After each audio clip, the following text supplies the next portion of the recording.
নিশ্চয়ই যারা ঈমান এনেছে, যারা ঈমানদার, যারা আল্লাহকে বিশ্বাস করেছে,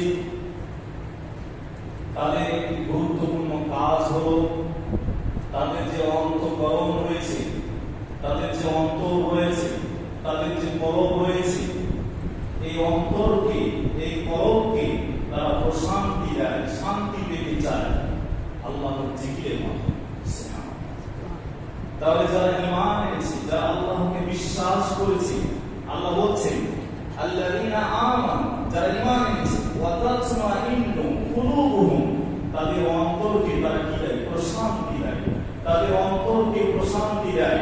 অন্তরের যে একটা চাহিদা, খাদ্য প্রয়োজন রয়েছে, এই খাদ্য তারা মিটায় কিসের মাধ্যমে? আল্লাহর জিকিরের মাধ্যমে, অর্থাৎ আল্লাহকে স্মরণ করা। আলা বিযিকিল্লাহ ওয়া তাতমাইন্নুল কুলুব, আলা বিযিকিল্লাহ তাতমাইন্নুল কুলুব। আর সাবধান, জেনে রাখো, আল্লাহকে, এই অন্তরকে শান্তি দেওয়ার একমাত্র মাধ্যম হচ্ছে আল্লাহর জিকির করা, আল্লাহকে স্মরণ করা।